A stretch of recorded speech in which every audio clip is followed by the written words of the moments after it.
Good afternoon and welcome. My name is Łukasz Stanek and I'm Professor of Architecture History at Naumann College of Architecture and Urban Planning and Acting Director of the Copernicus Center for Polish Studies. And I would like to welcome you to the second of our three lectures, which together we call Southeast.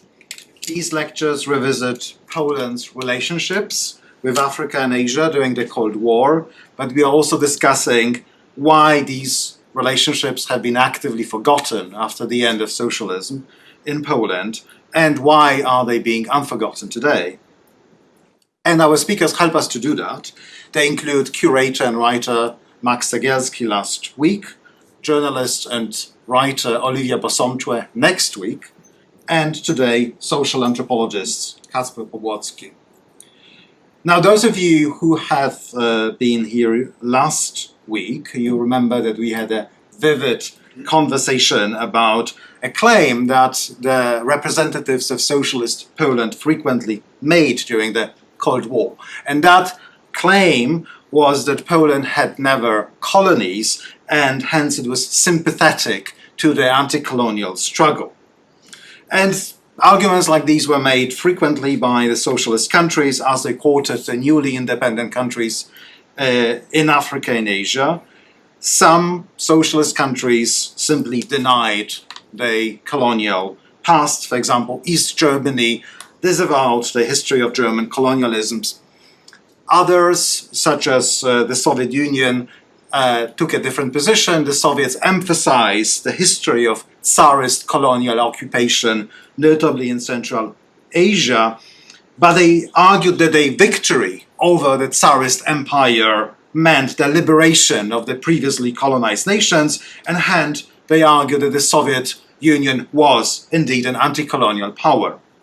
As announced already last week, the Poles often claimed that Poland had no colonies, and it was itself colonized, notably during the German Nazi colonization by genocide in Eastern Europe. These traumatic historical experiences put Poland firmly in the anti-colonial camp, or so the narrative went. Such statements were sometimes questioned by African intellectuals. For example, Léopold Sédar Senghor of Senegal bitterly wrote that Europeans seem to have discovered the evils of colonialism only after they themselves have been colonized. And today's lecture by Kacper Pobłocki will help us to think about these complicated histories and these various historical claims, parallels, and comparisons. We are grateful to our co-sponsors, the Naumann College of Architecture and Urban Planning, the Center for Russian, East European and Eurasian Studies, the Weiser Center for Europe and Eurasia, the African Studies Center, and the International Institute. Let me briefly introduce Kacper. Kacper Pobłocki is a social anthropologist, writer, and associate professor at the University of Warsaw. He is a graduate of the Central European University and a former fellow at the Center for Place, Culture and Politics at CUNY. He is best known by his books, both written in Polish, The Spatial Origins of Capitalism of 2017 and Rubble or Chamstwo of 2021. The latter was a finalist for the Meek Prize, which is Poland's most prestigious literary award. His current work combines historical anthropology with psychology and deals with the experience of serfdom and its social, political, and psychological aftermath. Please join me in welcoming Kacper.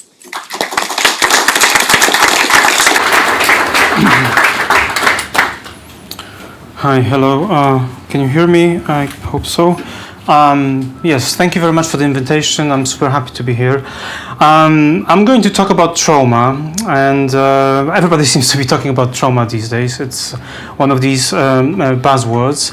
But I guess there is something to it. I guess every age needs its kind of malaise, its kind of clinical predicament. A defining predicament. In the 1960s, the word was anxiety. Everybody spoke about anxiety. In the 1980s, and in the 1990s, depression was the thing, and now everybody seems to be talking about trauma. Now this trauma talk, especially in this kind of pop psychology version, usually speaks about trauma in a metaphorical sense. And this metaphor tells us something which is both banal and true, namely that we are somehow conditioned by the past, that that the history has not finished, that the lives of the generations before us somehow have a bearing on our very lives. So basically, in a nutshell, this metaphor of trauma tells us that history matters. But curiously, there is a very little conversation between psychology and history. These tend to be kind of separate worlds. And in this talk, I'm not going to talk about trauma in this metaphorical sense. I will talk about it in a very clinical sense, in a very precise, concrete manner. And I'll try to kind of facilitate this conversation between these two worlds, between the world of psychology and the world of history.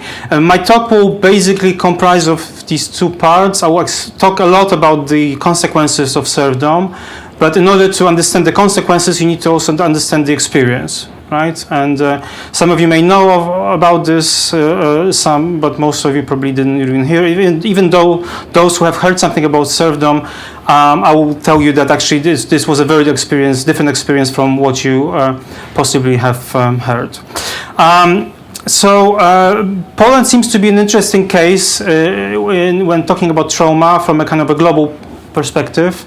There was a study conducted by a group of Warsaw psychologists led by Marcin Rzeszutek, and they took a kind of a statistically representative sample of the Polish population, and they tested them for PTSD symptoms. And it turned out that 60% of them had in their life a potentially traumatic experience, which is something you would expect. That's the kind of global norm. But then 19% of those actually had clinical PTSD symptoms, and that's actually super high. You would expect this number to be in a kind of single digits, 5, 3, 7. That's the kind of the global norm. So the Polish society seems to be overly traumatized, excessively traumatized. He actually did another study even in a larger sample, and the number was 24. Okay, even higher. So basically, a quarter of the Polish population has PTSD, according to the psychologists. So the key question now is why? I mean, what happened, right? Why is this going on? And the usual explanation is the Second World War. Another Polish psychologist, Michał Bilewicz, even renamed Poland into a trauma land. And he also tries to kind of connect the clinical, psychological research with the society at large, with politics, with culture. He has this argument that actually there is a link between PTSD and this kind of inclination to think about the world in terms of conspiracies, but also kind of the usual suspects of kind of sociological or political science research in the region, things like a distrust of public institutions or like social atomization. Now, there is a lot of substance behind this claim that the Second World War was the most traumatic experience in Polish history. Timothy Snyder calculated that in this area over here, which he names Bloodlands, the Bloodlands, between 1933 and 1944, over 14 million people perished. So that's quite a dramatic event. Now, for those who know a little bit about the history of the region, this very shape is actually a very familiar shape. Okay, it's not a random geographical entity. It's a country called the Polish-Lithuanian Commonwealth, one of the largest states in Europe, in pre-modern Europe, a big territorial entity that lingered on European maps for a very long time. It was actually quite a successful state, even though it's a kind of an odd man out. It's a puzzle. This entity. Charles Tilly has this fantastic little book called Capital, Coercion and European States, where he kind of charts the different, often quite weird polities that we had in Europe over the last 1,000 years. Like the Holy Empire of the German nation, or like the Vatican, and so on. He charts them in this graph where he basically has two variables, urbanization and state formation, so capital concentration of capital intensive kind of pathways, and coercion intensive pathways to statehood. And he basically says that you can put every single European state on this graph with the exception of Poland, Lithuania, right? You see that it's actually a country where seems to be no cities and no states, a very weak state. So the question is what was going on, how did this weird entity could actually linger on and exist in Europe for such a long time. Now, if Tilly was an anthropologist, I think he would have had an answer, because the Polish word for the state has a double meaning. It means, it's państwo, so it means the state, but it also means aristocracy, gentry, the lords, the landowners, and it's this class dialectic that for me is actually the key to understand what was actually going on in there. So in this book called Chamstwo, I argue that the kind of class violence was the key factor that glued this state together and organized the state. That was the organizing principle of that country. And that is also the 0 point in the history of the Polish trauma, right? So this is the prehistory of trauma, and I look at this relationship. So for me, class is a relationship. It's not a matter of social stratification, but in this kind of Eric Wolf social anthropology line of thinking and tradition, I look at państwo, chamstwo as a relationship. So państwo were the lords, and chamstwo were the serfs, the rabble, the peasants, the oafs. That was the kind of the vernacular term for them. Now, there was also a geography to it. So this state is called Polish-Lithuanian Commonwealth, but actually, if you look at the map, it's not only territories of current Poland, also Ukraine and Belarus was involved in there as well. So it was a big state, and this państwo, chamstwo dialectic, which was a class relation, also had this national ethnic tinge to it. So from the point of view of Ukraine, Pan was a Pole, and Ham was a Ukrainian, right? So there was a very clear geography to that relationship as well, and that's the part of this colonial project. I know this lecture series is part of this colonial discussion. So in a way, so this is the colonial element of it. Now I'm not going to talk about the geography too much because I think it's irrelevant for the psychology, right? This was a very diverse state, also not only on a kind of a national level, but also on a local level. Polish anthropologists would say every village is a different song, meaning that it was, every village was a different reality. Okay, one of my favorite Polish anthropologists, Jacek Oleński, has said once that if you would have this continuum of different states in the history of the world, and the most kind of centralized on one end, like France, and then on the other end of the continuum you would have Indonesia, then Poland, this old Poland, Lithuania, was actually closer to Indonesia than to France. Okay, so it was a super diverse state, but actually the psychology was very similar in most of the places. So my research is kind of this prehistory of trauma, and it also feeds into this psychological clinical research on trauma, which is based basically on three historical experiences, three moments in history where people, victims, started talking about these traumatic experiences. And these three moments in history actually has led to the moment where trauma was recognized as a clinical condition. That was in 1980, that was actually quite late. And Judith Herman in this book writes extensively about this. And of course, then there is also this experience of the Second World War, and a lot of the trauma research is also based on the Holocaust, on the experience of the Holocaust. So as you can see, it's all basically modern experiences, right? So my claim is that actually that modernity is not the 0 point in the history of trauma. And what I do in this work, I kind of take these psychological theories and I use this to understand ethnographic and biographical material. So this book Chamstwo is it's not on trauma. It's only on the experience of serfdom. But the conversations that were triggered by this book in rooms like this actually led me to look at this, look at the consequences, psychological consequences of this experience. And I thought that the easiest way to test this hypothesis, whether trauma actually is a real thing, whether the serfdom has real psychological consequences on future generations, is to look at the lives of the very first generation of the free peasants, right? So the children of serfs, and to see whether they had to how they dealt with the experiences of their parents and grandparents. So that's what I do in one of the books I'm working on now. And one of these people was Tomasz Nocznicki, a peasant politician and an intellectual who was born in 1862. So that was a few years before serfdom was abolished in that part of Poland. And in 1935, he was asked to write this essay on serfdom. It was already 70 years after serfdom was abolished. So the idea was that basically the younger people did not really know what it was, and he was asked to explain what it actually entailed.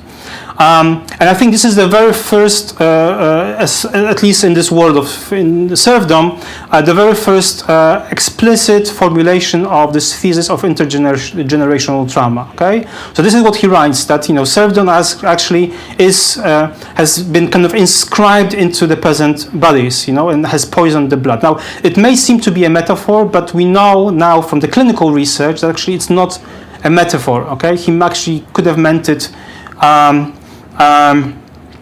quite literally. And one of the most famous books in this kind of trauma research is this one, titled "The Body Keeps the Score." I'm not going to go into the details. I actually have a separate kind of analysis when I show how you can look at these biographical material and see how trauma is basically inscribed in the bodies and is also experienced through the bodies.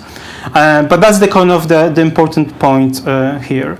Now, one of just the many examples I have is actually quite a unique source, because it's a poem written by a serf, and we have very few first-hand sources of serfs, because a lot of them were illiterate, and they have left very few written sources. But this is a poem written by a guy called Jan Rak, who was born in 1820.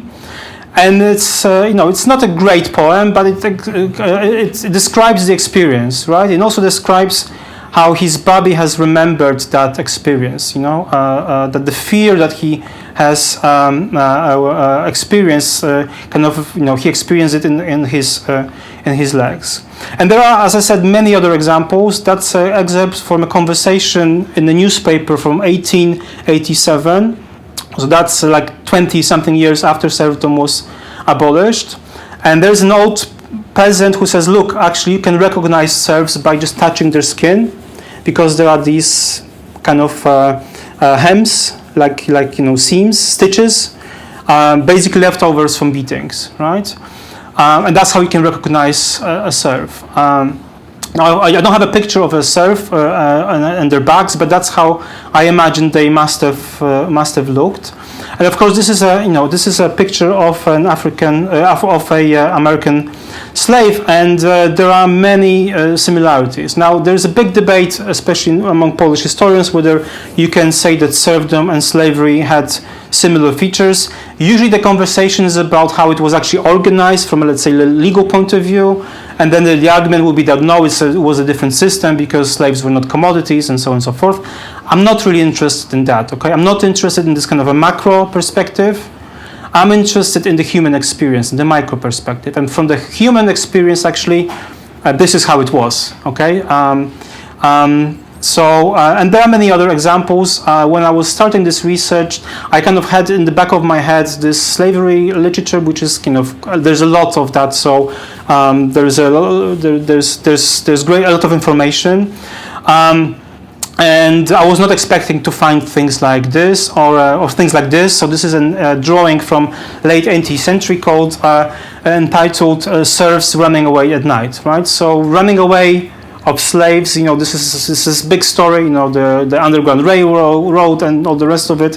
The fear that kind of comes with it, the danger of it, and so on. This was exactly the same experience that serfs had. I even found an example of mutilation as punishment, which again I was not expecting to find. One of the heroes, protagonists of that book, Chamstwo, is a person called Mikołaj Bejda, who had his ears and nose cut off because he wanted to run away because he didn't want to marry a woman he didn't love. You know, he was being forced into that marriage. So there is this kind of new slavery literature that looks at American slavery not as kind of antiquated, you know, backwards, inefficient, irrational system, but actually as something which was at the very heart of the American 18th and 19th century capitalism.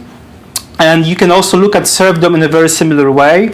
This pink book here is the last kind of theory of serfdom that was academically conceived in the 1960s, so over a long time ago.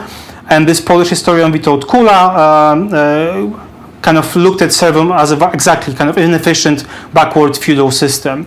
Now, Anselm Gostomski, who features in my book, he was one of the very first ideologues of serfdom. He wrote this manual called Gospodarstwo, which is basically the economy, and he was basically giving kind of an advice on how to run a good business. You know, that was his intention, and it's actually a very modern idea of how to run a business. Okay, things like time is money. You would not expect 17th century Polish thinkers to say so, but he actually you can find it in his books as well.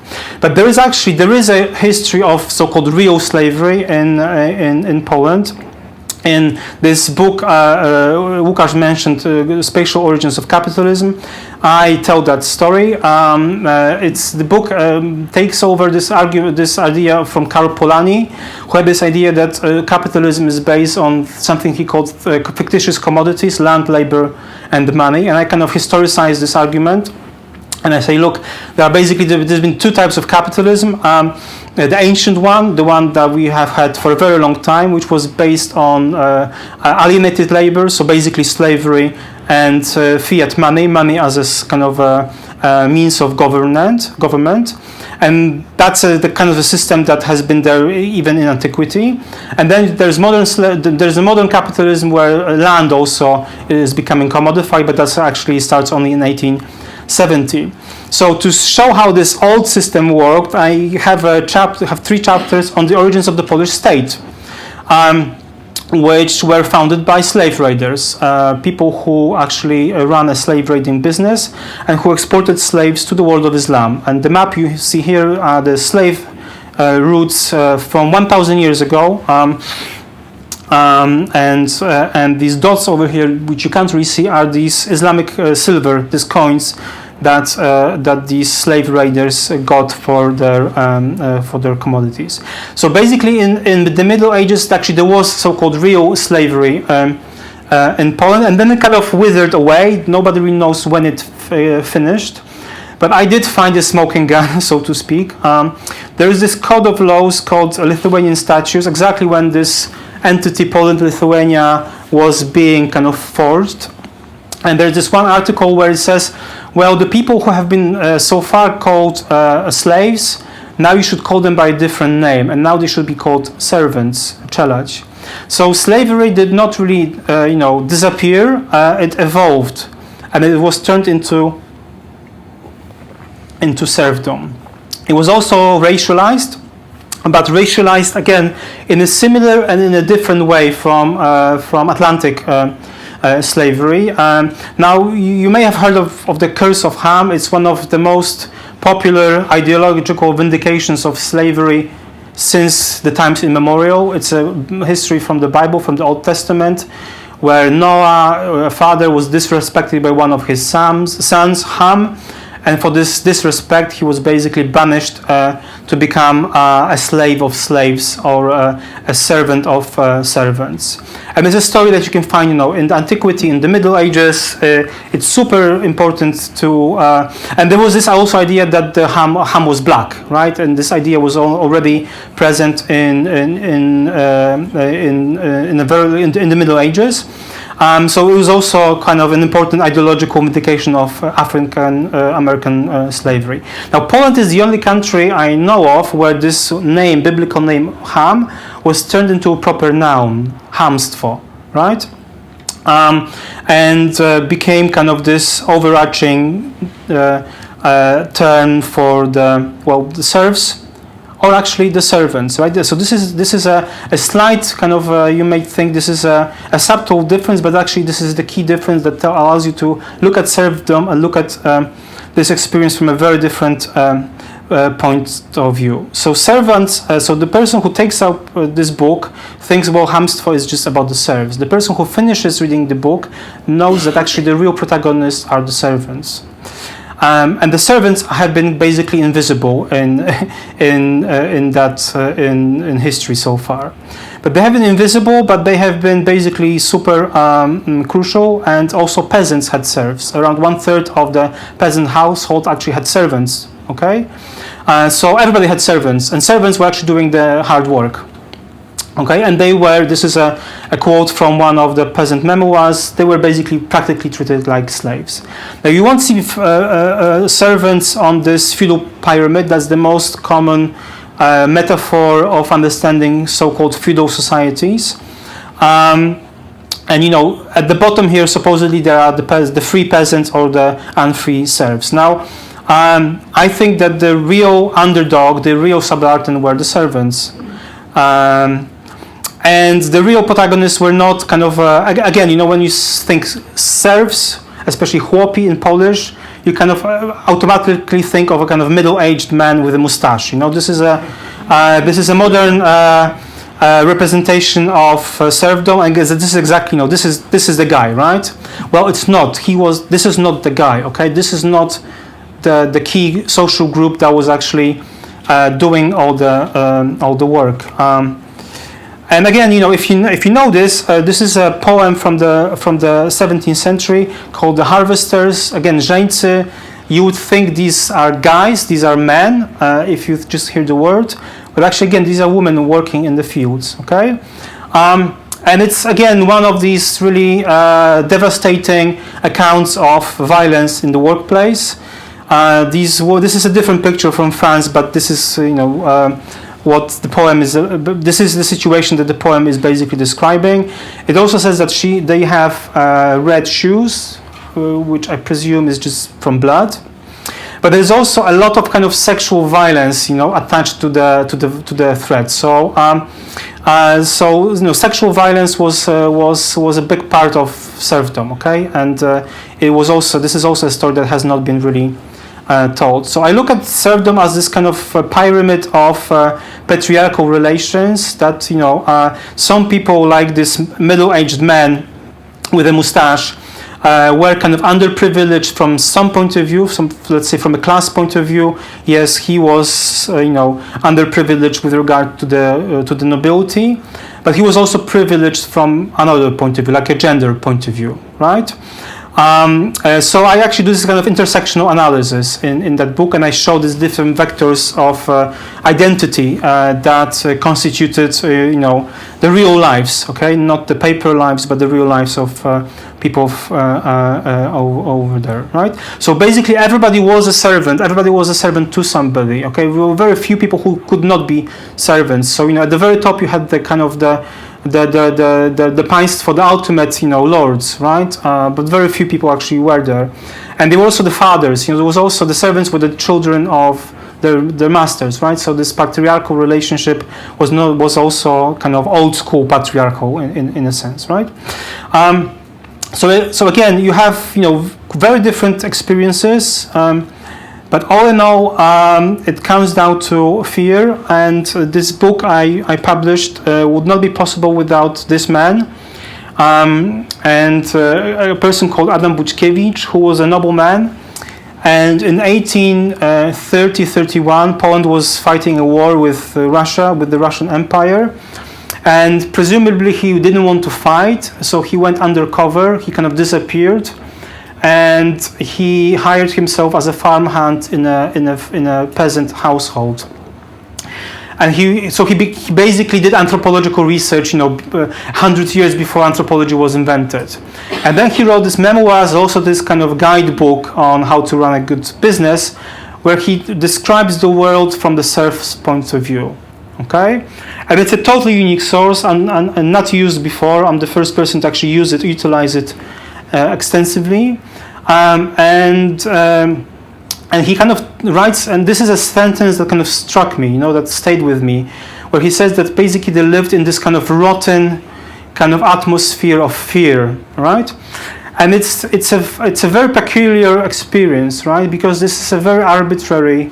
The violence that these people experienced was a very different violence from what we have now. It was a totally arbitrary violence. They were working in the field, and usually these accounts of violence in the fields describe somebody coming from behind, where you don't really see them, and this blow comes from behind.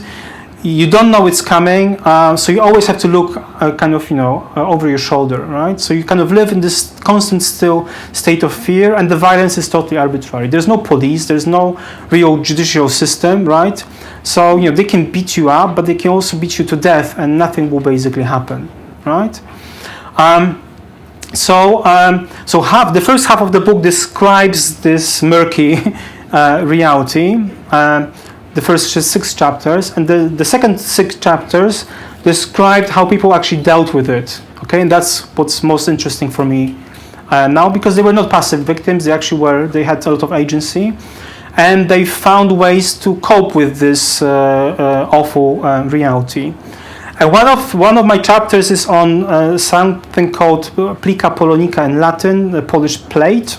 So basically dreadlocks. Which was another kind of a feature of the peasant, the serf society. For the noblemen, it was a symbol of their poverty and the very fact that they were basically dirty serfs, right? So, and they could not really keep themselves. They could not take care of themselves. So the Polish word kołtun kind of symbolizes somebody who's just basically dirty and shabby. Now, I'm an anthropologist, so by going through anthropological training, really a lot of kind of classical, old school ethnographies of rituals, in kind of indigenous communities and so on. And many of them had medical purposes, but not medical in a kind of Western medicine sense, but in a psychological sense. Okay, so many of these kind of indigenous rituals actually were therapeutic in a way.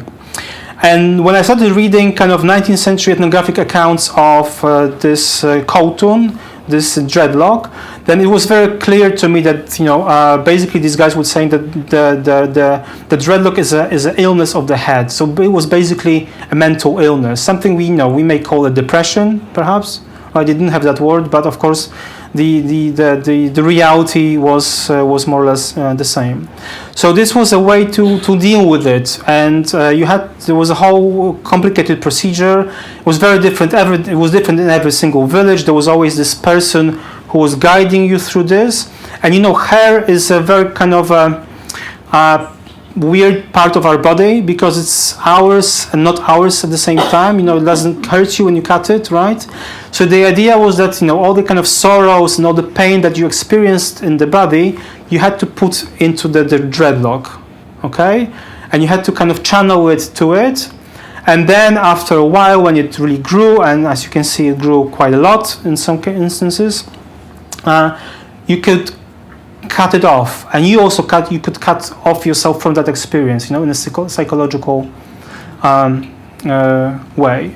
So that's just one of the examples of how they did things which are actually things that work, from a psychological clinical perspective, right? And the books I'm writing now actually look at these micro practices that they did not have, psychological theory. Freud was not around yet, but they did the right thing somehow intuitively, or they had kind of the wisdom to do it, right?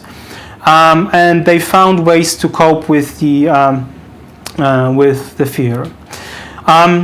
Vicente Vitos was another person from this kind of post-serfdom generation. His father was not even a serf, so he was also the prime minister of Poland in the 1920s. And he traveled a lot, and he was the person who said actually that the geography was very diverse, but the psychology was actually the same. But basically, people living in the countryside were like 2 drops of water. And this is what he was writing about the peasants that he was living with, right? So people who actually were theoretically free, right? So as you can see, all the features that the psychologists I mentioned in the very beginning of this very deep distrust, this fear, it's already there, okay? It's already there, but it's also there after serfdom was abolished. So now the question is how this is possible. Serfdom no longer functions as a system, but these guys are still really afraid. They trust nobody, and they can't even kind of exercise their civil rights. They as citizens, they had political rights, but they were not really using it. So I think there are kind of 2 answers to this question on the legacy of serfdom, and the first one is political one, and the second one is psychological. So first of all, this kind of class and also sexual violence did not stop with the abolition of serfdom. Abolition of serfdom was this kind of micro event, but from the point of view of the real underclass, the servants, the women and the teens who were doing the hard work, nothing really has changed, okay? Now, the rules of the game have changed, and there is a peculiar moment when it actually happened. It was in 1848, the Spring of Nations, when serfdom was abolished for the first time in the first part of one part of Poland. And I analyze this in the book I'm finishing now in a greater detail, because it's a super interesting moment when they changed the rules of the game so everything could stay the same, right? So they changed the system, they gave freedom and liberty to the peasants, but they reorganized the economy in such a way that the peasants were still dependent on the lords, right?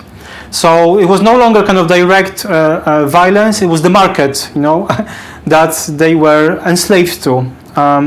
So that's already kind of seems more like our modern experience, right? The freedom that we have that is not actually, it's not fully free, and the fraternity that we have, and also the equality that is actually not that equal as we would hope for, right?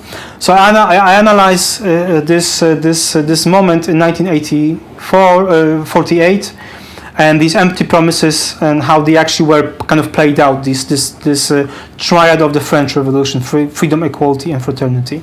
So that's one of this part of the story. Okay, serfdom has not been finished, has not been abolished. Okay, abolition of serfdom is an unfinished project, and some elements of that system actually still kind of continue in a kind of in a different way, right? So that's one part of the story. And again, this is a quote from a novel from 1960s, where one of the protagonists, a peasant who lives in 20th-century Poland, actually says, well, yes, I'm free, but I'm also kind of unfree at the same time, right? So this is the sentiment I'm trying to explain in one of the books. But there is also another side to it, this psychological one, and these are the micro-practices that I mentioned, that I analyze in this collective biography of this first generation of free people. I have 3 protagonists, one woman and 2 men, each from this kind of 3 partitions of Poland, and they have left extensive autobiographical material, like autobiographies for like 700 pages. So you can really go into the details. And basically now the kind of the psychological research on intergenerational trauma basically says, look, the key moment where these bad experiences are passed onto the newer generations are the kind of parenting strategies, especially for very young kids. So the first 2 years of your life are super important. If you have a good parent, you'll be fine, because again, trauma is remembered in the body. So when the body dies, the experience also dies with it.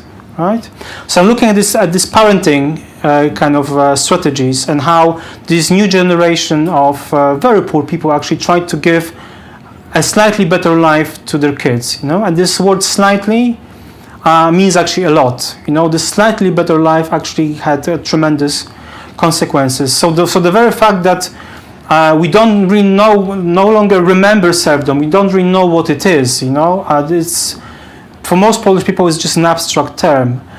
It's not an accident. You know, it's a consequence of a very hard work of a number of generations of children of serfs who actually worked very hard, doing the right things, you know, somehow intuitively, and kind of wiping away this legacy. So the technical word is styles of attachment, right? So again, you know, we talk a lot about memory, and that remembering is good, and there's, you know, memory studies and so on and so forth. But I also think forgetting is also very useful, right? Especially when you talk about bad things, right? And forgetting, you cannot really do things, you know. Forgetting kind of releases your agency, you know, makes you free to do things, right? And that's exactly what they also thought. This is a quote from a novel from 1935. I'm giving you quotes from novels because it's kind of easier, okay? But I mostly analyze autobiographical material, where they said, okay, you know, serfdom was a dark night, it was awful, okay? But now we have the day and we have to move on, okay? And it was millions of people who actually kind of had this sentiment, and they did move on, and they built better lives for their kids. Now, but what about the war, you would ask, right? Because that started with the war, and the Second World War is an important event. And this book, which was written before the Second World War, is also a very good study. It's a novel on how war trauma feeds into domestic violence, right? So I told you that the Second World War was not the 0 point in the history of Polish trauma. Well, there was the First World War before that, right? Which was also quite a dramatic experience. Between 2 and 3 million Polish men actually fought in most of these armies on all the sides. So this was actually quite a traumatic event as well, you know. And I told you that, you know, the World War I veterans were one of the first groups who were actually kind of outspoken about their experiences, right? And their voices led gradually to the recognition of PTSD as a clinical condition. So there is this character called Biel, who is basically the abuser. He's kind of the local tyrant. He abuses his wife, his children. He kind of recreates this kind of serfdom situation in his household. And he's kind of sidestepped by the community, and there's only one kind of protagonist who listens to him and talks to him, and it turns out basically, yes, he's a war veteran, and that's what he does, you know. He doesn't have ways of dealing with the war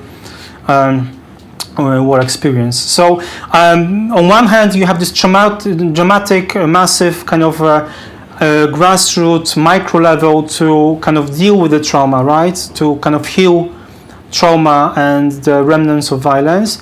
On the other hand, you have these unexpected huge events like the Second and the First World War, which again kind of set this clock back, you know, undo this kind of effort. So it's kind of this dialectic between new traumatic experiences like the First and the Second World War, and this grassroots kind of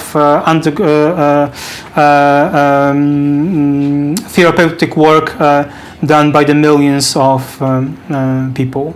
So the work I'm doing is a work of is kind of historical analysis of emotions, and one of the last peasant writer that I will mention here, Julian Kawalec, in one of the novels where he describes how these guys have moved on. You know, they went to the cities after the Second World War and basically built a new life.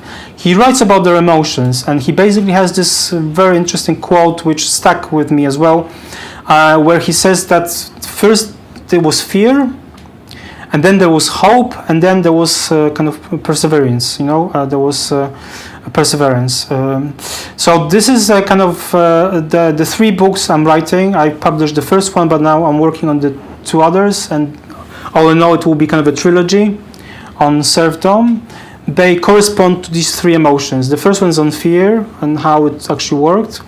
The second one is on the hope, on this moment where serfdom was being abolished and there was an idea that things could be different, and how this hope was actually trashed. And then the third book is this collective biography of this generation of children of serfs who did this kind of intuitive therapy. So that's it. Thank you very much.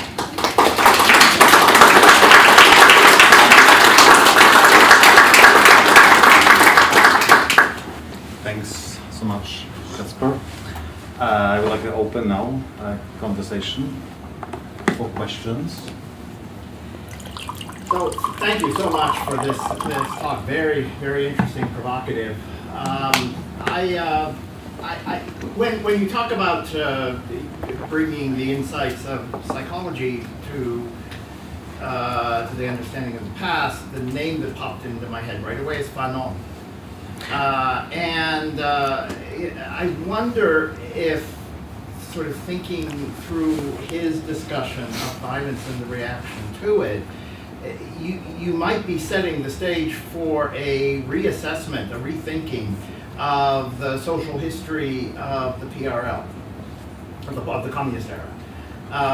Insofar as the inversions that Fanon talks about, the what he expects after wars of liberation and moments of liberation, if this might provide some insights into the more recent history of Poland through that lens. Yes, so what's the format? Do I answer straight away or do we kind of wait for... Okay, yeah, so thanks. So I actually had a slide on Fanon, but I had too many slides, so I took it out. Not to, give a 4-hour long lecture. Yes, for me, Fanon was super important also when I was a student, so I guess I should reread him. But also, I kind of came and...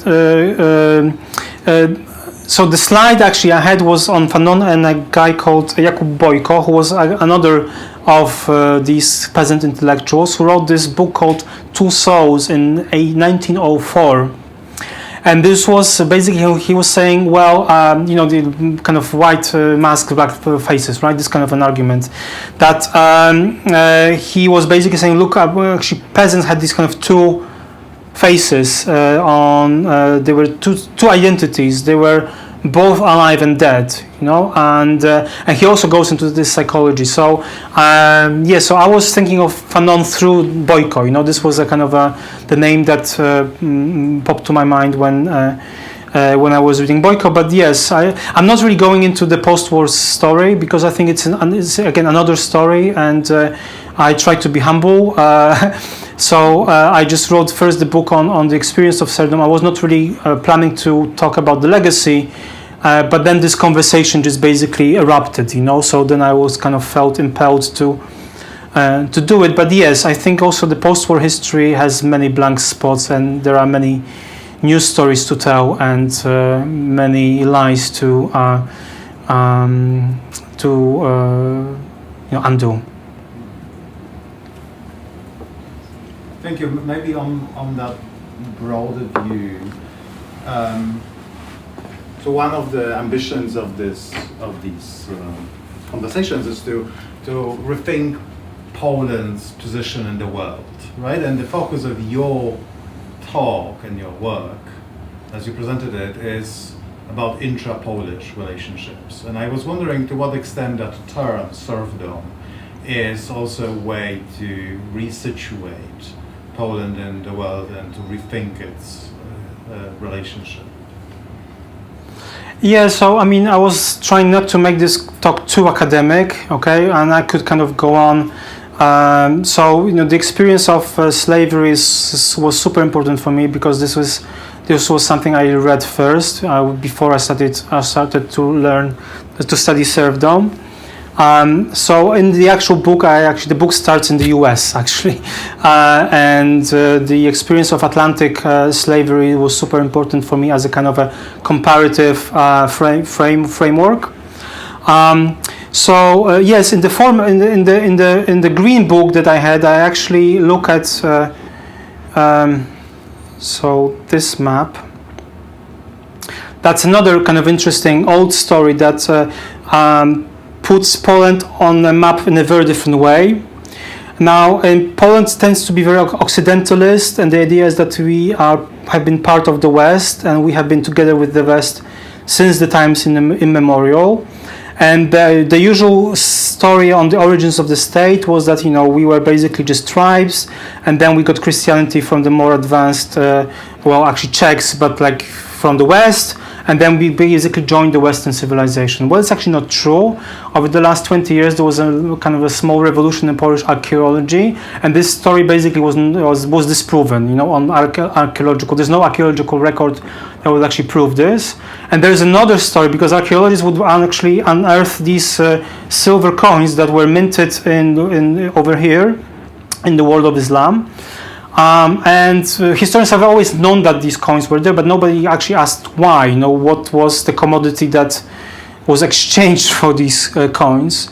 So this is how the world actually looked like in 1,000 years ago. And if the map looks weird to you, well, it is a weird map because it's the Peters projection, not the Mercator projection, which is kind of the West-centric projection that we normally use, and it's also tilted because the center is not in the West, but the center is actually in the Middle East. So I think this is a big intellectual endeavor, to rethink the Polish relationship to the larger world, right? And you can look at the socialist period, and then there's great research doing that, but I think there's actually more to be done, And if you look at the Polish-Lithuanian Commonwealth. Again, the geographical division at the time in Europe was not east-west, was north-south. And the links with the Ottoman Empire were gigantic. There's actually only one book written by a Polish economic historian that documents it. The Polish nobles, they actually dressed like the Turks, so there was nothing Western about this. So these kind of south-east relations were super important, right? And Poles have kind of whitewashed and occidentalized Polish history, but actually these geographical connections have been much more complicated, and they went to many different directions.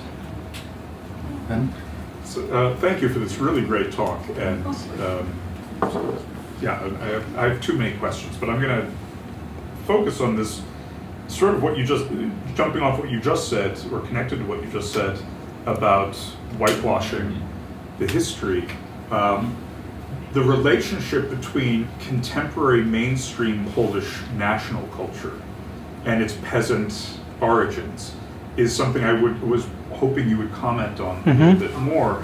And it's particularly interesting to look at a map like this, Russia and Polish-Lithuanian Commonwealth, and to think about the way in which peasantness or peasant culture or peasant heritage was regarded differently in these two zones between Poland and Russia after the abolition of serfdom, where in Russia, I mean, there are certainly nuanced differences here, but in Russia, in the Russian context, around the turn of the 20th century, I think of someone like Anton Chekhov, who had a grandparent who had been a serf, and who would refer to his own poszlost, his own vulgarity, or Chamstwo, as being in his blood, effectively, as something he's struggling against. Yes.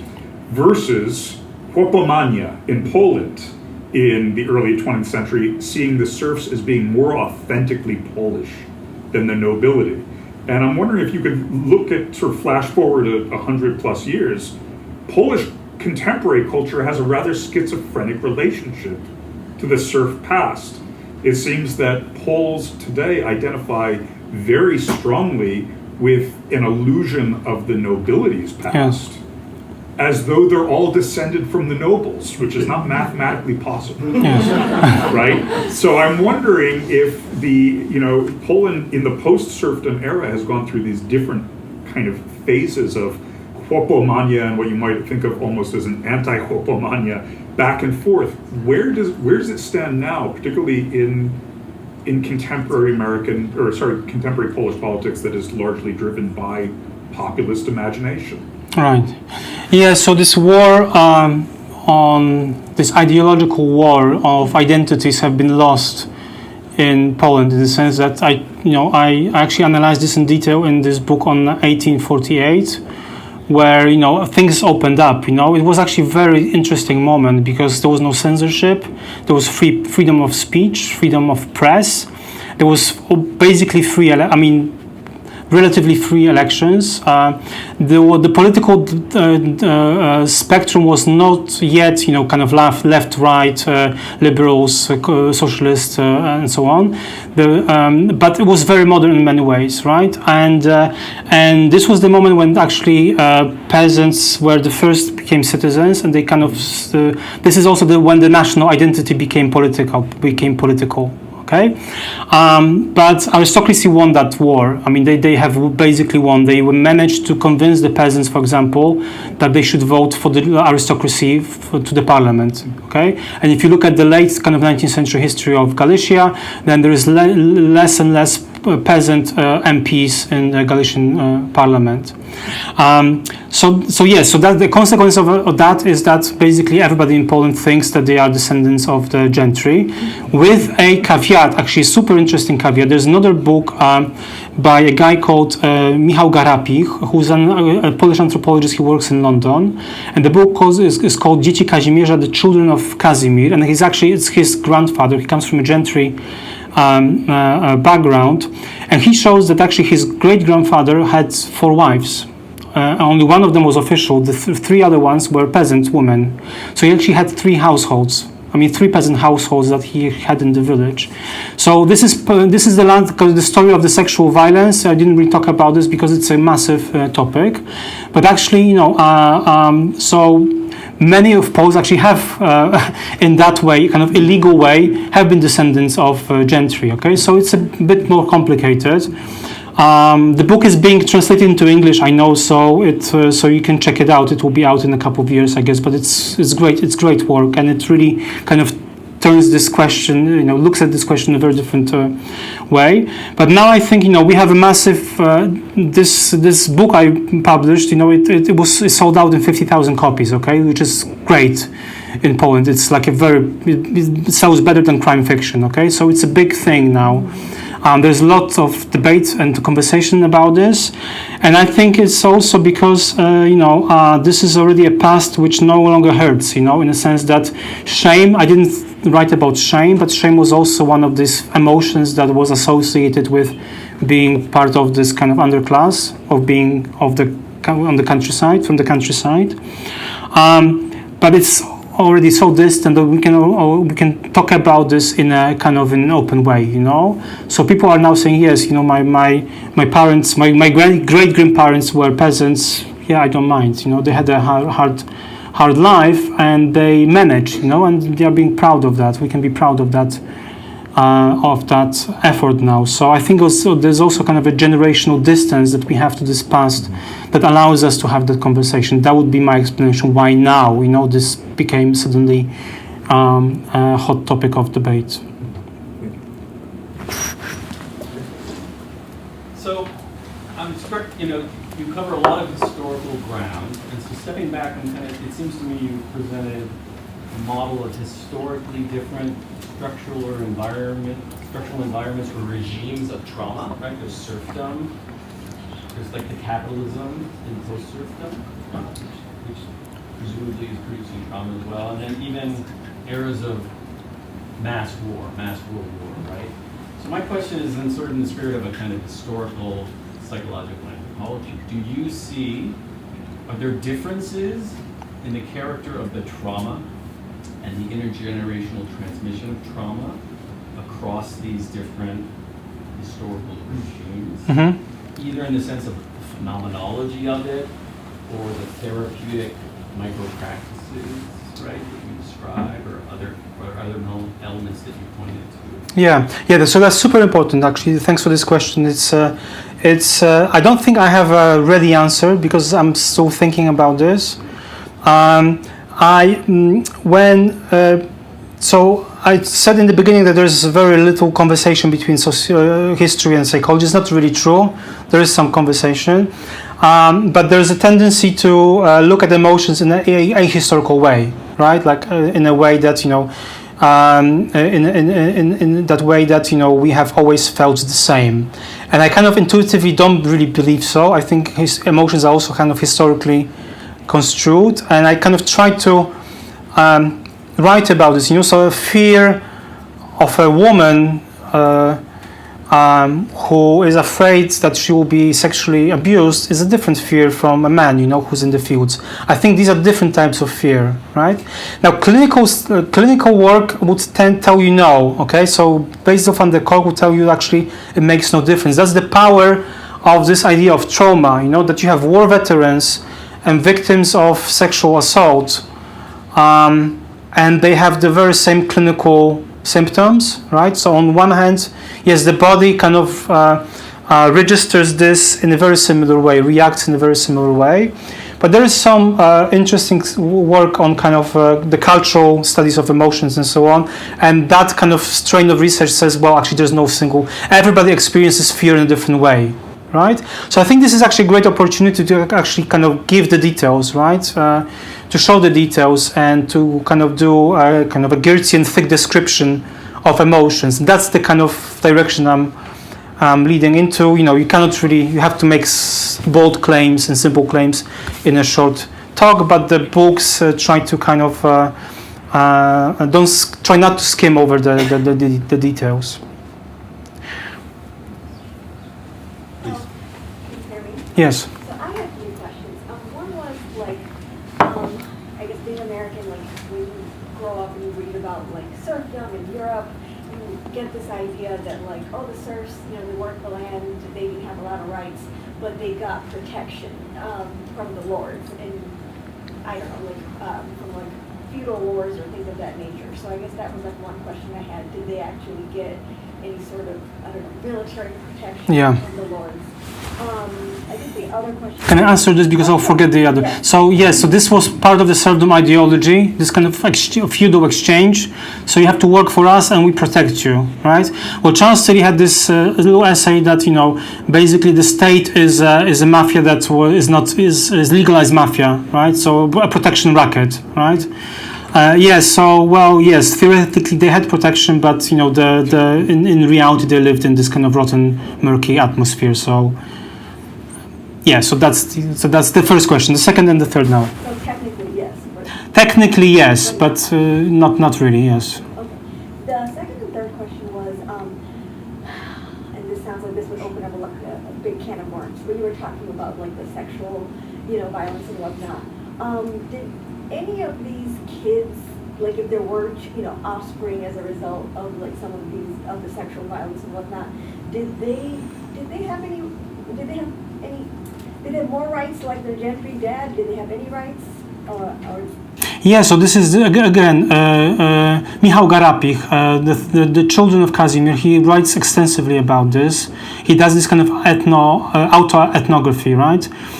Yes, they were actually considered kind of in between,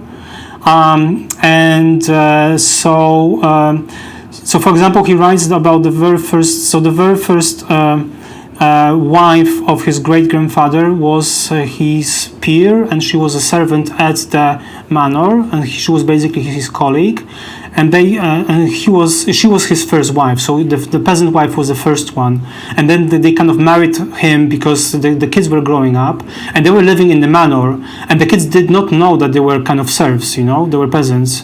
So So it's kind of, you know, it's a very complicated, tortured emotional landscape, so to speak, and a lot of different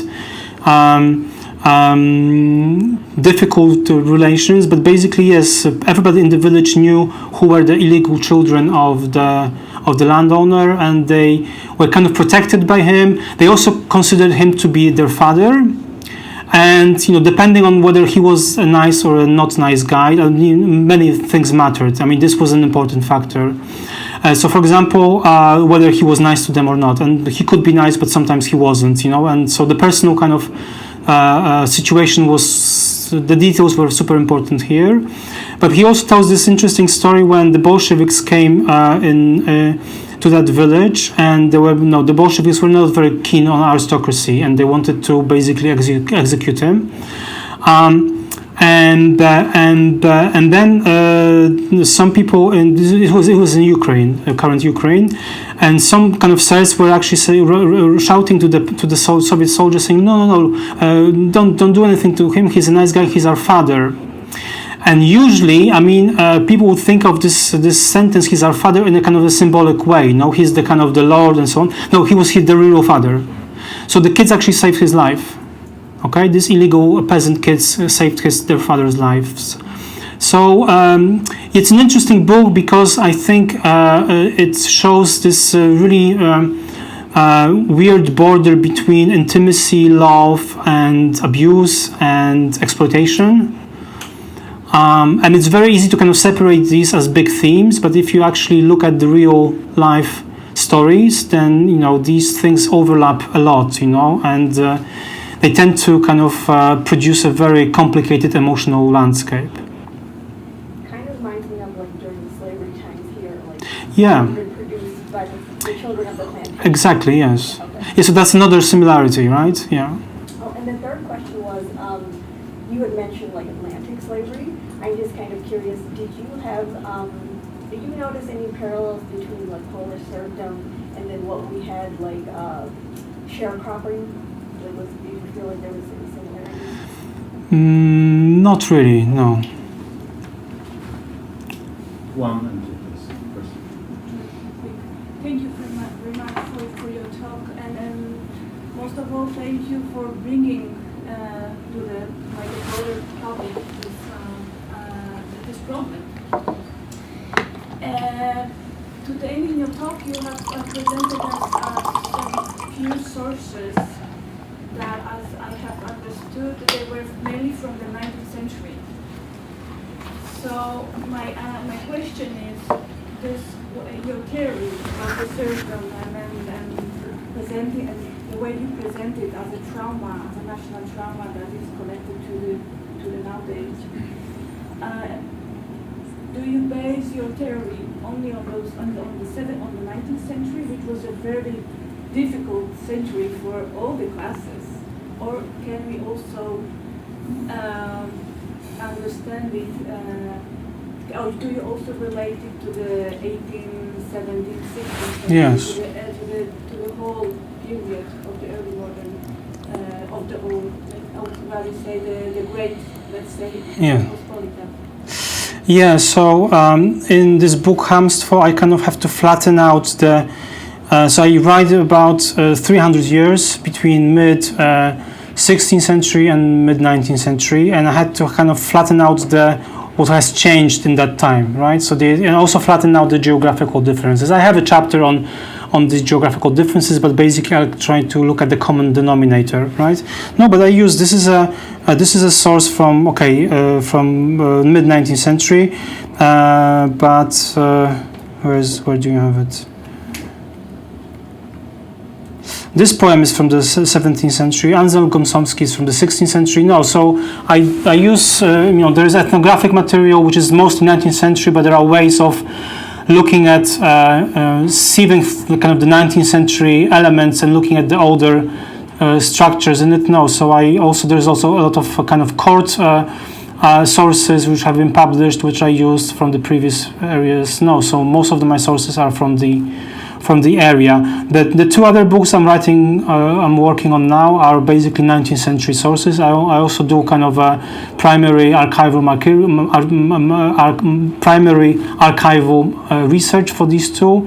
In the first one, I was not really doing much of it, with the exception of this book by Adam Bućkiewicz, which I mentioned, which is a key source for me. I mean, without that source, I would not be able to write that book, because this is a totally unique source that tells a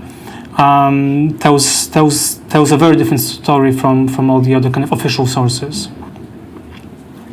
So you've really made this very effective comparison between the transatlantic slave trade and the experience of serfdom, and I do think you see a connection there.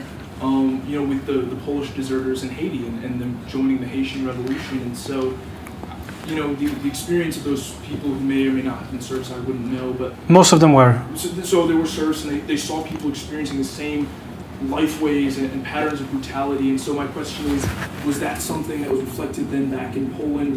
Was there, you know, discussions of that? Were there questions of solidarity there? What was that experience like in seeing that? Yeah, we don't really know. So actually, I have a chapter on the Napoleonic Wars because most of the soldiers, Polish soldiers, actually were peasants. We have one first-hand account, so a memoir published in mid-19th century by a soldier, but he was not in Haiti. Now, actually, this Haitian story is a bit more complicated. There's a new book that came out, and it complicates the story that Polish soldiers would actually go to the other side. It turns out actually it was a bit more complicated. It was the Haitians who were saving them. So there was the idea that the Haitians actually needed good whites, so to speak, right? So there was this political project to make Haiti kind of a universal, not only a racial kind of a state, and they needed a kind of a white group, which was the good whites, not the bad whites like the French, but the good whites. So the Poles were the good whites. They also most of the Polish serfs who were in the Napoleonic armies, they were basically like totally bewildered. They really didn't know what was going on there,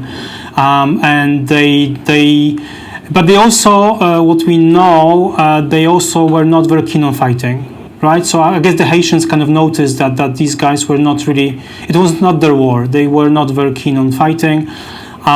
So there was an order from the Haitian military. The Haitian military basically said, "Look, if these guys will not fight, just don't kill them, save them, and allow them to go on the other side." So that's the story. I don't know whether this was a big. Very few of them actually have, I think, came back. If I remember from the top of my head, not so many. So these were not big numbers, you know. I mean, it was like people in the hundreds, not in the thousands. So I don't think this had a tremendous impact on Poland, although the Napoleonic Wars did, right? So the Napoleonic Wars was a major story. It was actually, if you look at the history of the traumatic warfare, this was the zero moment. So this was the first kind of grand, big war, European war, where civilians were basically involved, right? In the 18th century, wars were not really involving civilians, were basically happening in the battlefield between, you know, knights, right? I mean, I'm simplifying, but basically the Napoleonic Wars were the first kind of a global war. You know, you may know Goya, this Spanish, so he describes the tragedy, I mean, the brutality of that war. So if we talk about the kind of the trauma-inducing wars, then the 0 point, in my view, are actually the Napoleonic Wars. Thank you for your talk. You spoke to how parenting strategies sort of across generations is something to address the trauma that's at the center of the talk. I'm struck by that because so often it seems like parenting is precisely the sort of thing that transmits trauma, if in a new form, across generations. So I wonder if you had any thoughts about any data around what might have been different in this kind of case, or what resources did the Polish people have to make this possible? Yeah. So I mean, parenting is key, and it can work both ways, right? So this kind of psychological research on relational trauma, what they say is that So I started in the beginning. I said that around 60% of societies experience a potentially traumatic event, right? It can be, I don't know, an accident, a sudden death of somebody, rape or whatever, like a difficult adversity, right?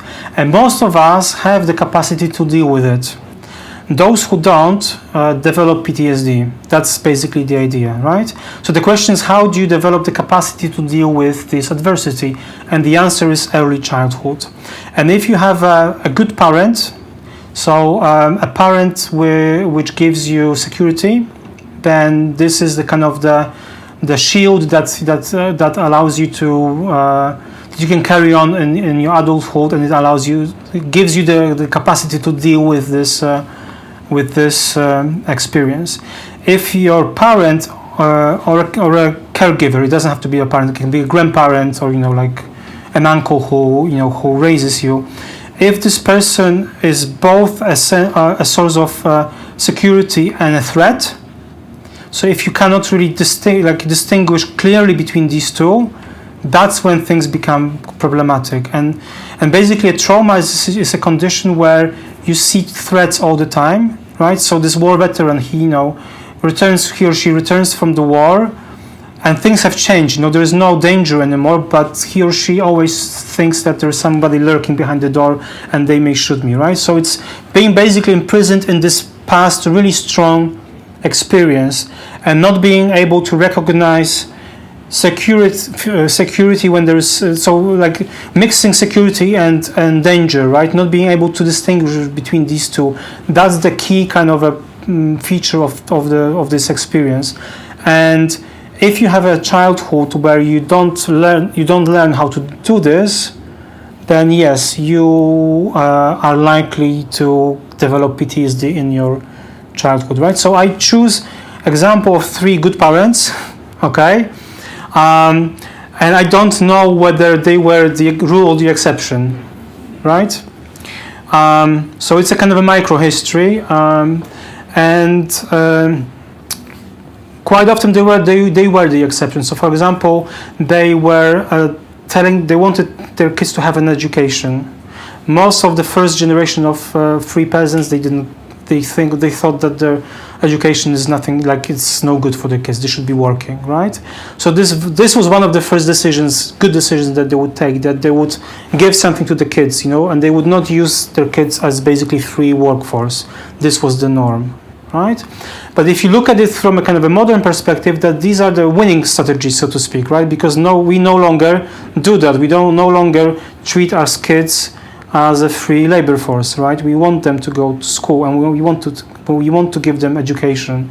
So these guys, who did this, in the turn of the centuries, right, the early 20th century, they were the exception at the time, but they were proven to be right, and that's why they are kind of the heroes of my story. Can I ask something again? Yes. Okay. I don't know how much time we have actually. We have still. Okay, fine. So it sounds like, and forgive me if I'm wrong, that not everybody talks of this, maybe this is a little bit more of a, it's not part of the collective conscious, and maybe your work is helping to bring this about. I guess my question is, and again, forgive me if I'm wrong, but I guess what would be some of your hopes in people recognizing or talking about this more? Maybe, because I think the description of the event said that, they have a lot of people have higher rates of PTSD. Would you maybe reparations for the past, or maybe more government funds towards therapy to help with the PTSD, or the fact that people are just talking up and opening up about trauma? What are your hopes? Yeah, so if you talk to a psychologist, then okay, they talk about the body a lot, right, and how you can kind of the body is super important for trauma and also for dealing with it, but talking as well. I mean, one of Judith Herman in this book I showed you, she writes that it's very difficult to talk about violence because silence is in the interest of the perpetrator, right? And that's why these things are really usually not talked about, and because talking about this requires empathy, and most people don't really want to deal with it. It's difficult and kind of a situation. So opening up this conversation is super important, I think, and it's part of the curing process. It's not everything, right? But I think it's it's an important. It's an important conversation to have, and especially this gender aspect of it. I mean, serfdom was never talked about through the lens of gender, right? Even though from the point of view of women, I mean, abolition of serfdom changed nothing, right? I mean, one of my protagonists in the third book, her father was a serf, and they got freed. And then she describes her marriage basically in terms of being sold. I mean, and the moment of marriage in peasant households was a super traumatic experience. One of the kind of clinical symptoms of trauma is this thing called dissociation. When you dissociate yourself from your body, you see yourself from the top, for example. A lot of kind of trauma survivors remember it this way. This exactly, she's also a very good writer. So like she's dissociating herself from her, this moment when she's being married to a man she doesn't know. He turns out to be a good guy. So she was lucky, but just the fear.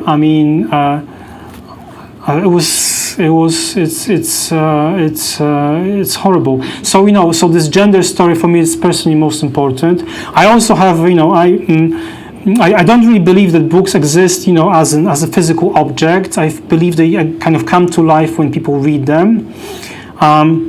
And what part of the reason why I did not write about the consequences of serfdom in this first book was that, okay, first of all, I didn't really know the full story. And second of all, I thought that, as a writer, you have to give something to do to the readers, right? So when I write, first, of course, you have to know what you want to say, but that's the beginning of the process. The second most important process actually is kind of curating this reading experience for the reader, right? Like a curator would organize a show. So what I did in this book, I thought, okay, let me give this question of the legacy to the readers, right? And actually, this project turned into a trilogy because of the conversations I had with readers. And they would write me letters and think situations like this. There was super interesting conversation. But also, I was able to kind of rethink my own kind of family history through the lenses of this book. When I finished it, it's not a personal book. It's not about me. But now I also think about this book more as a reader than as a writer, if you know what I mean. And I have a kind of a weird family history. So from my father's point of sight, this is a history of gentry, like from the Kashubia region. My great-grandfather was a very rich person, like white servants with white gloves and that kind of stuff. From my mother's side, it's basically kind of the Lithuanian region and servants. So my great-grandmother was a servant in one of these manors. And I was raised I grew up in the family of my mother, so I would go for a whole day to the family of my father. And my grandfather, who was basically poor, his father lost all the money. So he grew up as basically a peasant. He was then kind of a school teacher. But he always thought he's better than everybody else.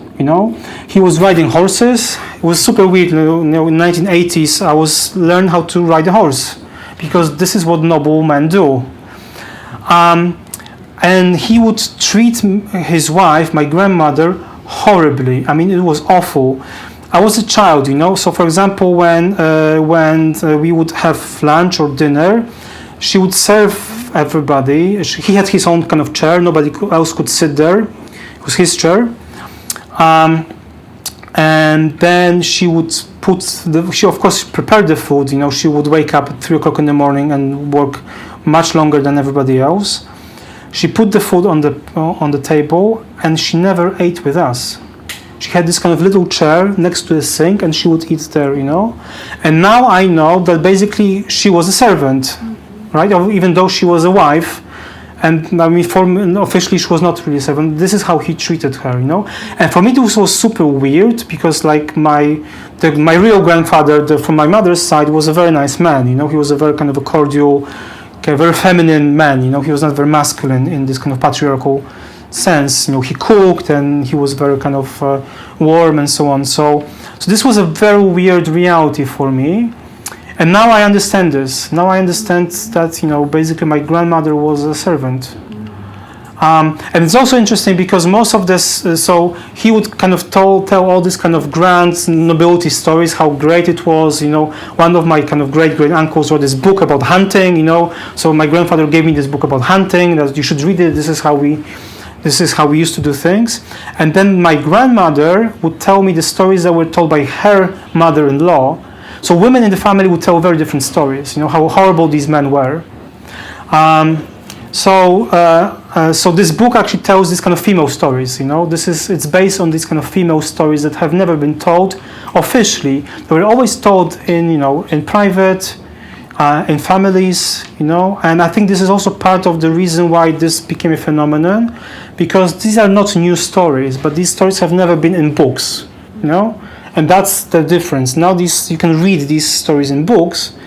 Before that, it was your grandmother who would whisper you these stories, and that's the deal breaker, I think. Thank you so much, Kacper. We'll wrap it up here. Thank you.